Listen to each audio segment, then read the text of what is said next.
ఈ జన్మలో విశేషమైనటువంటి పుణ్యకార్యములు చేసి పరమ సాత్వికమైనటువంటి బుద్ధితో ఎవరినీ బాధ పెట్టకుండా ప్రవర్తిస్తున్నావు అనుకో, అప్పుడు ఆ పుణ్యం వచ్చే జన్మలో నువ్వు సుఖపడడానికి హేతు అవుతుంది.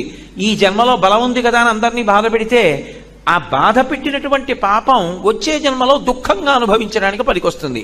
ఇప్పుడు వచ్చే జన్మలో రావలసినటువంటి సుఖ దుఃఖములను పాపపుణ్యముల రూపంలో ఇక్కడ సముపార్జించుకోవడానికి సాధనం ఏది?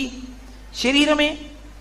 కాబట్టి ప్రతివాడు కూడా ఏం కోరుకుంటాడు? నేను సుఖంగా ఉండాలి అంటాడు. మరి ఆ రోజున ఒకడికి కాలు విరుగుతోంది, ఒకడు జారి పడుతున్నాడు, ఒకడికి జ్వరం వస్తోంది, ఒకడికి తీరా రైలు దగ్గరికి వెళ్ళిన తర్వాత రైలు వెళ్ళిపోతోంది, విపరీతమైన క్షోభకి గురవుతున్నాడు. ఒక్కొక్కడికి అన్నం దొరకట్లేదు, ఒక్కొక్కడికి నీళ్లు దొరకట్లేదు, ఒక్కొక్కడికి నిద్ర పట్టట్లేదు, ఒక్కొక్కడికి శరీరం